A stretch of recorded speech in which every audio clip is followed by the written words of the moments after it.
தனுஷோட லவ் வந்து ஒரு ஆன்மீக லவ்வா இருக்கும். ஸ்டார்டிங்ல ஊர்ல எல்லாரும் லவ் பண்றான், நான் மட்டும் லவ் பண்ண ஏன் எல்லாருமே என்ன பெருசா பேசுறாங்கங்கிற ஒரு கேரக்டர் இவங்களுக்கு இருக்கும். அதுல ஆணுக்கும் பெண்ணுக்கும் பொருந்தும்.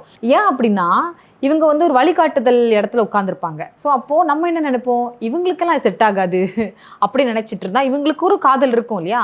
ஆனா இவங்களுடைய காதல் மேக்சிமம் அவமான காதலாவே இருக்கும். அது அவங்களுக்கு நல்ல காதல், தெய்வீக காதலா இவங்க பாவிச்சாலும் இவங்களோட காதல் வந்து அவமான காதலாவே வெளியே பாவிக்கப்படும். இவங்களுக்கு எல்லாமே ஸ்ட்ரெயிட் ஃபார்வேர்டு. இவங்க வந்து எப்பவுமே இலைமறை காய்மறை மாதிரி பேசினாதான் நல்லா இருக்கும். எந்த விஷயத்தையுமே ஓப்பனா உடச்சு பேசுறதுக்கு நம்ம யாருமே இல்லை. ஆனா இவங்க என்ன பண்ணுவாங்கன்னா அப்படி பேசி நிறைய இடத்துல மாட்டிப்பாங்க. அது சொசைட்டி முன்னாடியும் நிறைய விஷயத்த அவங்க இது பண்ணுவாங்க. தன்னோட காதலியோ காதலன்ட்டு ஹர்ட்டிங் வந்து நிறைய நடக்கும். இதை வந்து புரிஞ்சுக்கிற ஒரு பர்சனாட்டு இவங்க ஆப்போனண்ட் அமைஞ்சிட்டா அப்படின்னா இவர் இப்படித்தான் புரிஞ்சுக்க வாய்ப்பு இருக்கு.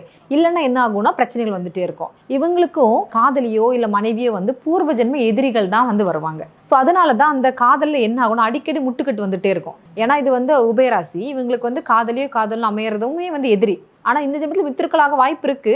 ஆனா வந்து ஆனாலுமே அதுல வந்து ஒரு முறிவு வந்துட்டே இருக்கும். ஆஃப்டர் மேரேஜே பண்ணிட்டாங்கன்னா கூட அவங்க பூர்வ ஜென்மத்தில் உள்ளவங்களா தான் இருப்பாங்க. ஆனா எதிரிகளா தான் இருப்பாங்க. அந்த எதிரிகள் தான் இந்த ஜென்மத்துல அவங்களுக்கு மனைவியோ காதலியோ அமைவாங்க.